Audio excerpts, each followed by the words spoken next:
Episode 78 এর শুরুতে দেখানো হয় গোয়িং মেরির সিন। সেখানে লুপি আর উসব নাচ গান করতে থাকে। নামি বসে তাদেরকে দেখতে থাকে। গান করতে করতে তারা শিপ থেকে পড়ে যায়। নামি ভিভিকে বলে, তুমি কি আমার বদলে কম্পাস দেখতে পারবে? আজকে আমার কেন জানি ভালো লাগছে না। তখনই সানজি আসে খাবার নিয়ে। খাবার দেখে লুপি উসব আর কারুর লালা ফেলতে থাকে। সানজি বলে, তোমাদের খাবার কিচেনে আছে। তারা কিচেনে যাওয়ার জন্য রেস লাগায়। এদিকে জোরো ট্রেনিং করতে থাকে। জোরো বলে, আমি যদি সামান্য মোমকেই কাটতে না পারি তাহলে তাদের কোনো কাজে আসতে পারবো না। আমি এখনো অনেক দুর্বল, আমাকে আরো স্ট্রং হতে হবে। এরপর দেখানো হয় অ্যারাবাস্তা রাজ্যের সিন। সেখানে মিস্টার টুয়েস সন্ধ্যা রেডি হয়ে যায় লিটল গার্ডেনে যাওয়ার জন্য। সে যাচ্ছে ক্রোকোডাইলের অর্ডার ফলো করে মিস্টার থ্রিকে মারতে। এরপর আবারও গোয়িং মেরির সিন দেখানো হয়। নামি উঠতে গিয়ে পড়ে যায়। ভিভি সবাইকে ডাকে।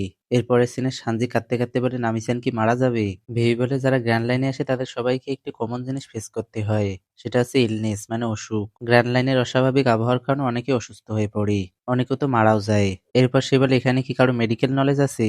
উসাব আর লুফি নামের দিকে আঙুল দেখায়। এখানে কিন্তু সানজি আঙুল দেখাচ্ছে না, কারণ নামি সানজির সামনে কাউকে ট্রিট করেনি।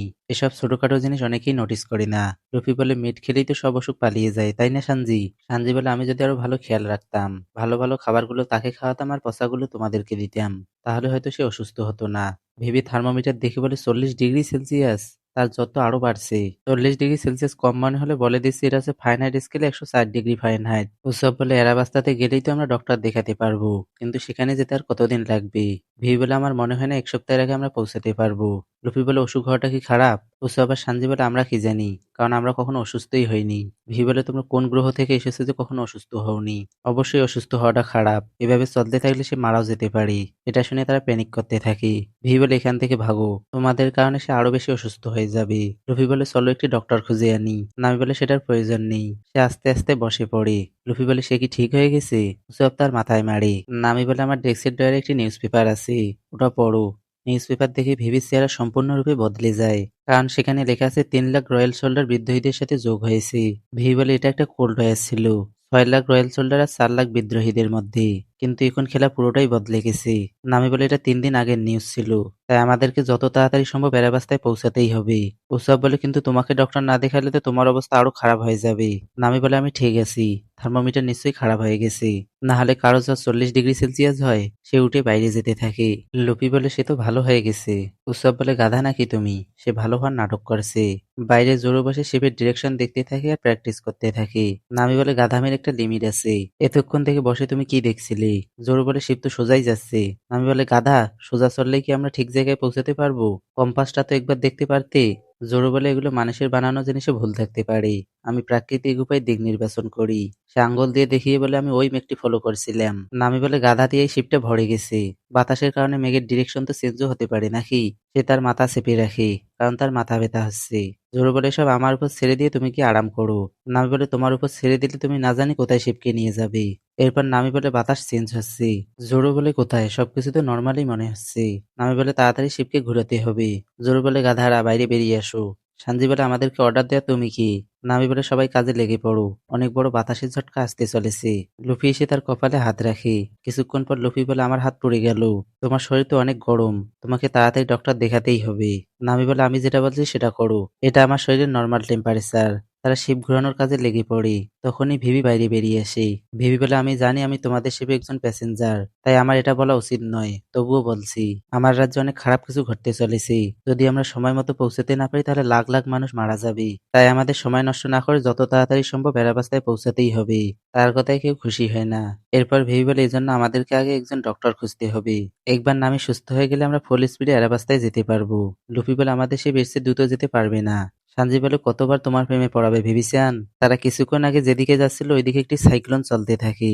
ভিভি ভাবে গ্র্যান্ড লাইনের সাইক্লোন প্রেডিক্ট করা তো প্রায় অসম্ভব, কিন্তু সে প্রেডিক্ট করেছিল, তাও আবার এরকম অসুস্থ অবস্থায়। মানে নামের নেভিগেশন স্কিল নেক্সট লেভেলের। এর পরের সিনে তারা সাইক্লোন থেকে অনেক দূরে চলে আসে। চারপাশে স্নোফল হতে থাকে। ভিভি বসে নামে শেক দিতে থাকে এবং সানজি আর কারু প্যানিক করতে থাকে। এদিকে লুফি জোরুকে বলে, তুমি কি কোনো ডক্টর দেখতে পেয়েছো? উসব বলে, গাধা, এই সমুদ্রের ডক্টর সে কোথায় খুঁজে পাবে? জোরু বলে, তোমাদের কি মনে হয় কোনো মানুষ সমুদ্রে কি দাঁড়িয়ে থাকতে পারে? উসব বলে, মানুষ আবার কিভাবে সমুদ্রে দাঁড়িয়ে থাকবে? জোরু বলে, তাহলে সে কিভাবে দাঁড়িয়ে আছে? গোয়িং মেরির সামনে একটি অদ্ভুত পোশাক পরা মানুষ পানিতে দাঁড়িয়ে থাকে। উসব আর লুফি প্রথমে তাদের চোখ ঘষে শিওর হয়ে নেয় যে তারা স্বপ্ন দেখছে না। তখনই পানি থেকে একটি সাবমেরিন উঠে আসে। সেটা পুরোটাই অরিগামি টেকনোলজি দিয়ে তৈরি। সাবমেরিনটা আস্তে আস্তে একটি পাইরেট শিপের রূপ নেয়। নড়ানড়ির কারণে সানজি বাইরে বেরিয়ে আসে। সে এসে আরাম করে সিগারেটের ধোঁয়া ছাড়ে, কারণ পাইরেটরা তাদের সবার দিকে বন্দুক তাক করে আছে। একটি লোক বলে, তোমরা কি সত্যিই পাইরেট? কিন্তু মাত্র 4 জন মিলে কিভাবে পাইরেট ক্রু তৈরি হতে পারে? সে খাবারের সাথে নাইফটিও কামড়ে খেয়ে ফেলে।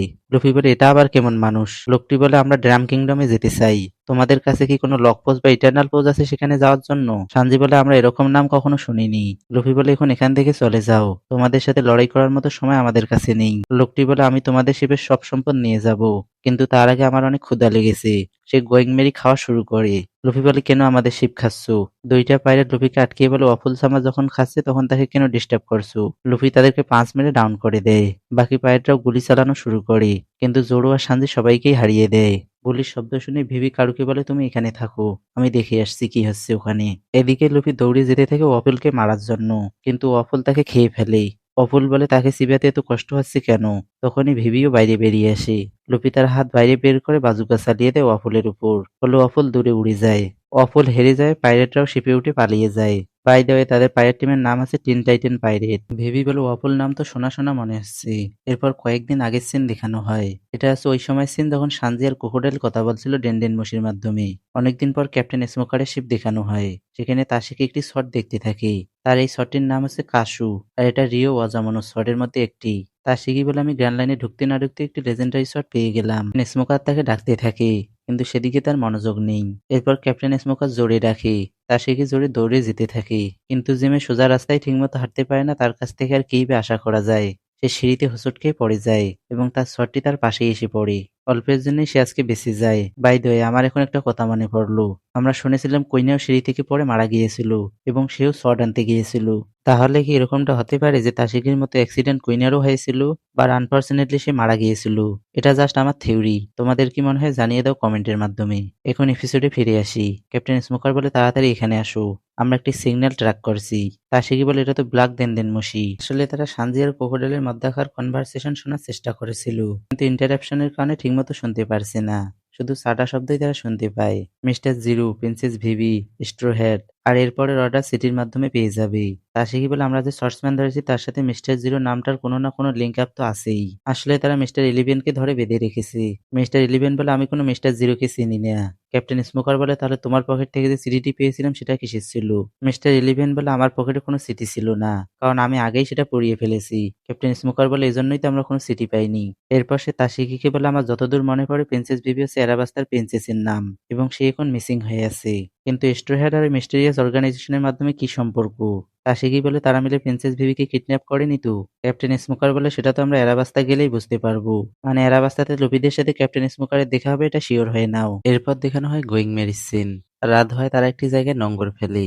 নামি বেডে শুয়ে থাকে এবং লুপি, সানজি আর ভিভি তার পাশে দাঁড়িয়ে থাকে। লুপি বলে, মনে হচ্ছে অনেক ক্ষুধা লেগেছে তার। 100 মানুষের মিট যদি সে খেতে পারে তাহলে সে সুস্থ হয়ে যাবে, কারণ মিট খেলে অসুখ পালিয়ে যায়। সে তার নাক মুখ লম্বা করে নামিকে হাসানোর চেষ্টা করতে থাকে, কিন্তু নামি চোখ খুলে না। লুফি বলে, আমরা যদি তাকে ঠান্ডা পানিতে ডুবিয়ে রাখি তাহলে নিশ্চয়ই তার জ্বর কমে যাবে। সানজি আর ভিভি তাকে কিক মেরে দূরে পাঠিয়ে দেয়। মধ্যরাতে নামের ঘুম ভাঙে। সে দেখে সবাই তার ঘরের মেঝেতে এদিক সেদিক হয়ে পড়ে আছে। লুফির পা উসবের কাছে আসে। উসব ঘুমের মধ্যেই বলে, তোমার কি অটোগ্রাফ লাগবে? এরপর নামি আবারও শুয়ে পড়ে। পরের দিন সকালে ঠকঠক শব্দে সানজির ঘুম ভাঙে। সানজি দেখে উসব শিপ ঠিক করছে। উসব বলে, কাজ না করে চুপ করে বসে থাকা আমার ভালো লাগে না। এদিকে লুফি বসে নামিকে উঠানোর চেষ্টা করতে থাকে। জোরো বলে, তুমি এখানে কি করছো? লুফি পিছনে ঘুরি। তার কৃপি চেহারা দেখে জোরো মেঝেতে পড়ে যায়। সানজি বলে, এই জায়গা তো অনেক শান্ত মনে হচ্ছে। তখনই ভিভিও বাইরে বেরিয়ে আসে। ভিভি বলে, এটা প্রমাণ করছে যে আশেপাশে কোনো উইন্টার আইল্যান্ড রয়েছে। উসব বলে, উইন্টার আইল্যান্ড আবার কি? ভিভি বলে, আবহাওয়ার উপর ভিত্তি করে গ্র্যান্ড লাইনের আইল্যান্ডগুলোকে 4 ভাগে ভাগ করা হয়েছে। Summer island, spring island, autumn island এবং উইন্টার আইল্যান্ড। এগুলোর প্রত্যেকটাতেই আবার 4টি করে সিজন আছে। মানে টোটাল 16টা সিজনাল লেভেল রয়েছে গ্র্যান্ড লাইনে। এছাড়াও আরো অনেক অজানা এবং অস্বাভাবিক আবহাওয়ার আইল্যান্ডও রয়েছে। উৎসব বলে, এই জন্য গ্র্যান্ড লাইনের আবহাওয়া তো আনস্টেবল। ভিভি বলে, কোনো জায়গার আবহাওয়া স্টেবল থাকা মানে বোঝায় যে আমরা নির্দিষ্ট কোনো আইল্যান্ডের কাছাকাছি আছি। সানজি বাইনোকুলার দিয়ে দেখে বলে, আমি একটা আইল্যান্ড দেখতে পেয়েছি। লুপি এটা শুনে বারবার রিপিট করতে থাকি। জোরে বলে, আমি নামিকে দেখছি, তুমি যাও। লুপি এসে শিপের সামনে বসে। লুপি বলে, এটা তো সাদা আইল্যান্ড, মানে নিশ্চয়ই সোনো আইল্যান্ড হবে। সোনো হচ্ছে সাদা এবং খুবই ভালো। সে প্রলাপ বকতে থাকে। উৎসব বলে, ওখানে যাওয়া কি ঠিক হবে? নিশ্চয়ই ওখানে সোনো মাস্টার রয়েছে। কিন্তু লুপি এসে আলাদাই মুডে। সানজি বলে, তোমার কি এই কাপড়ে ঠান্ডা লাগছে না? এখন তো তাপমাত্রা -10 ডিগ্রি সেলসিয়াস। এই তাপমাত্রায় ভাল্লুকটা পর্যন্ত শীত নিদ্রায় যায়। কিছুক্ষণ পর লুফি বুঝতে পারে। সে কাঁপতে কাঁপতে বলে, অনেক ঠান্ডা লাগছে। এই তিনজন বলে, এখন বুঝতে পারলি? কিছুক্ষণ পর গোয়েংমির আইল্যান্ডের কাছাকাছি চলে আসি। জোরো বলে, কে কে ডক্টর খুঁজতে যেতে চাও?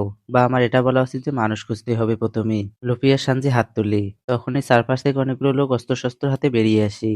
তারা বলে, পায়েডরা এখান থেকে বিদায় হও। লুফি বলে, আমরা ডক্টরের খোঁজে এখানে এসেছি। লোকরা বলে, আমরা এসব তোমাদের নোংরা ফাঁদে পা দিব না। এটা হচ্ছে আমাদের আইল্যান্ড। আমরা এখানে কোনো পাইরেটদের পা রাখতে দিব না। তারা গুলি চালানো শুরু করে। সানজি অ্যাটাক করার জন্য দৌড়ায়, কিন্তু ভিভি তাকে আটকায়। তখনই একটি গুলি এসে ভিভিকে লাগে। ভিভি নিচে পড়ে যায়। এটা দেখে সবাই অনেক রেগে যায়। লুফি অ্যাটাক করার জন্য যেতে থাকে, কিন্তু ভিভি তাকে আটকায়। আসলে গুলিটি ভিভির কাঁধে লেগেছে। ভিভি মাথা নিচু করে বলে, আমরা এই আইল্যান্ডে পা রাখবো না। কিন্তু আমাদের একটি ডক্টরের ইমার্জেন্সি প্রয়োজন। সে মেঝেতে মাথা লাগিয়ে রাখে। মনে রেখো, ভিভি হচ্ছে একটি রাজ্যের প্রিন্সেস, কিন্তু সে তার মাথা মেঝেতে লাগিয়ে রেখেছে শুধুমাত্র নামের জন্য। ভিভি লুফিকে বলে, তুমি ক্যাপ্টেন হওয়ার যোগ্যই নও। বেপরোয়া কাজ করে সব সমস্যার সমাধান হয় না। যদি তুমি এখানে তাদের সাথে ফাইট করো তাহলে নামের কি হবে? লুফিও তার মাথা মেঝেতে লাগিয়ে বলে, প্লিজ একজন ডক্টরকে নিয়ে আসো। একটি লোক বলে, আমার সাথে আসো। আমি আগেই জানিয়ে রাখছি, এখানে শুধু একটি মাত্র ডক্টরই আছে, কিন্তু সেটা হচ্ছে উইস। এরপর তারা বরফের মধ্য দিয়ে হাঁটতে থাকে। একটি বিয়ার তাদের দিকে আসতে থাকে। উৎসব তো অনেক ভয় পেয়ে যায়। লোকটি বলে, এগুলো হচ্ছে হাইকিং বিয়ার, তারা কোনো ক্ষতি করে না। মাথা নিচু করে তাকে সম্মান করো, এটা হচ্ছে প্রপার হাইকিং ম্যানার। লুফি আর উসব এমনটাই করে। এদিকে গোয়িংমেইতে বসে থাকে জোরো আর কারু। জোরো তার পা দেখে বলে, এখন সবকিছু ঠিক হয়ে গেছে, এখন শুরু হবে আসল ট্রেনিং। সে তার জামা কাপড় খুলে কোল্ড ব্রিদিং টেকনিক শিখতে থাকে। অপরদিকে লুফিরা গ্রামে পৌঁছে গেছে। লোকটি বলে, এটা হচ্ছে আমাদের গ্রাম বিগ হর্ন। লুফি আর উসব অবাক হয়ে বলে, এখানে তো অনেক অদ্ভুত প্রাণী রয়েছে। ওই লোকটি ভিলেজারদের নিজেদের ঘরে যেতে বলে। এরপর তারা লোকটির ঘরের দিকে যেতে থাকে। উসব লুফিকে বলে, দেখো আরো একটি হাইকিং বিয়ার আসছে।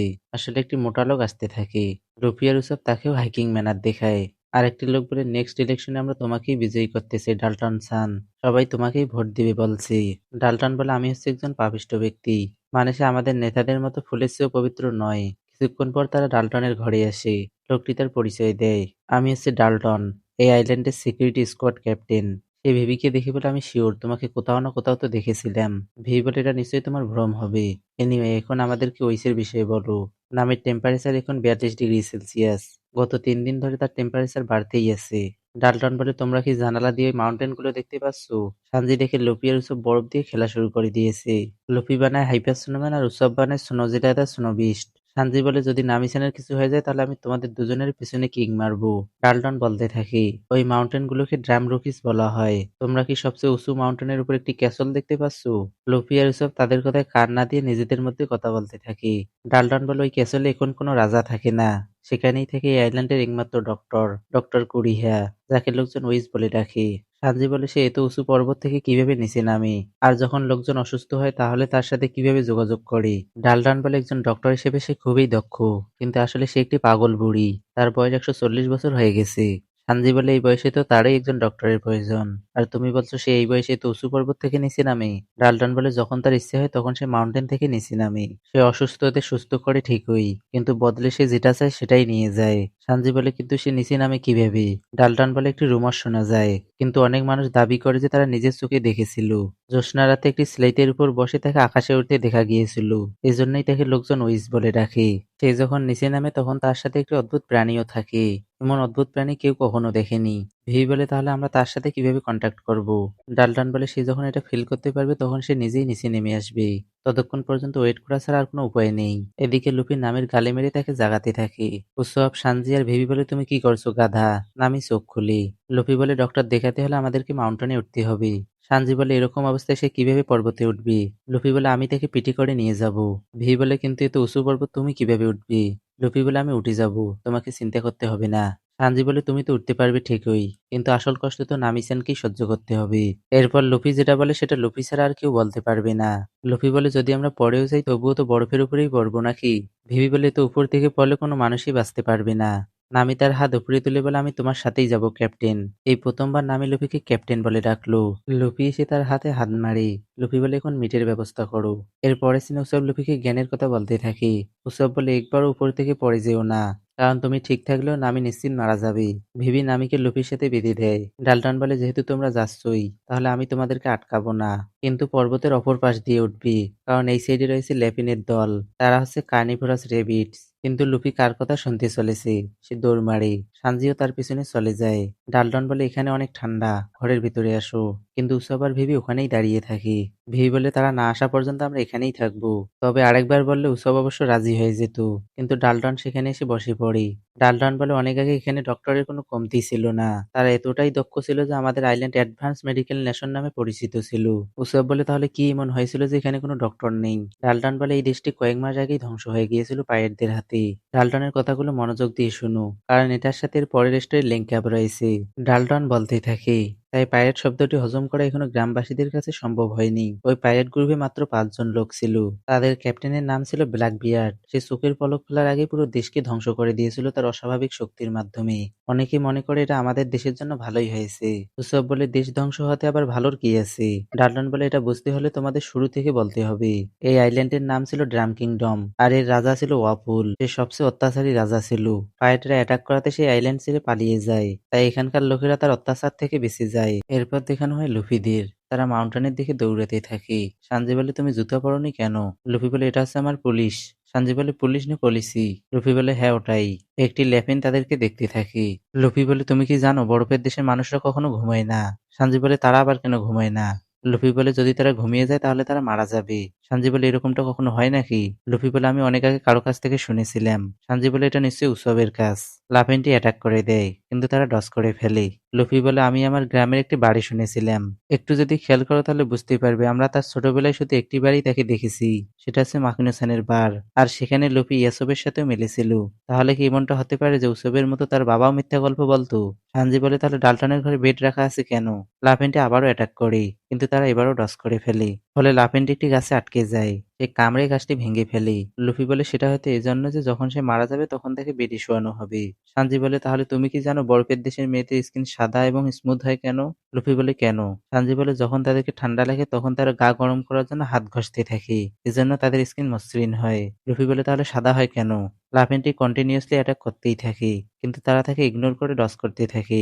সানজি বলে কারণ সাদা বরফ তাদের উপর সবসময় পড়তে থাকে, এজন্য তাদের স্কিনও সাদা হয়। লুফি বলে গাধা নাকি তুমি? এরকম কথা কে বিশ্বাস করবে? সানজি বলে তুমিই তো প্রথমে শুরু করেছিলে। সানজি রেগে লাফিনটিকে কিক মেরে দূরে পাঠিয়ে দেয়। একটু সামনে গিয়ে তারা থেমে যায়, কারণ সামনে থেকে কার্নিভোরাস লাফিনের দল। সেগুলো সাইজেও অনেক বড়। লুফি বলে এগুলো কি পোলার বিয়ার? এদিকে ডাল্টন বলে কি তোমরা ওয়াফুলকে চিনো? ওসব বলে আমরা তাকে চিনি না। সে হচ্ছে একজন পাইরেট যে আমাদের শিপে অ্যাটাক করেছিল। যদিও আমি তাকে দূরে পাঠিয়ে দিয়েছিলাম, মানে লুফির পুরো ক্রেডিট উসব নিচ্ছি। কিন্তু যতদূর আমার মনে পড়ে সে ড্রাম কিংডমের নাম বলেছিল। ভি বলে এখন আমার মনে পড়েছে, আমি যখন অনেক ছোট ছিলাম তখন আমার বাবা আমাকে একটি মোনাক মিটিং এ নিয়ে গিয়েছিল। এখানেই তার সাথে দেখা হয়েছিল। মোনাক মিটিং হচ্ছে রাজাদের মধ্যকার মিটিং, যেখানে বিভিন্ন দেশের রাজারা বসে কোনো বিষয়ের উপর ডিসকাস করে। ডাল্টন বলে তুমি আসলে কি? ভিভি তার কথাটা চাপা দিয়ে বলে আমরা কালকেই ওয়াপলের সাথে মিলেছিলাম, মানে সে খুব শীঘ্রই এখানে ফিরে আসতে চলেছে। ডাল্টন বলে পাইরেটরা অ্যাটাক করে সেই প্রথমে আইল্যান্ড ছেড়ে পালিয়েছিল। সে চলে যায় এখানকার লোকের একটি শান্তিপূর্ণ দেশ গড়ার সিদ্ধান্ত নিয়েছে। এখন যদি ওয়াপল চলে আসে তাহলে আবারও অরাজকতা শুরু হয়ে যাবে। এরপর দেখানো হয় ওয়াপলের শিপ। শেষ বেলা আমরা ফাইনালি আমাদের দেশে ফিরে এসেছি। এর নাম হচ্ছে সেজ আর এর নাম কুরোমারিমো। এরা দুজনেই ওয়াপলের সাবঅর্ডিনেট।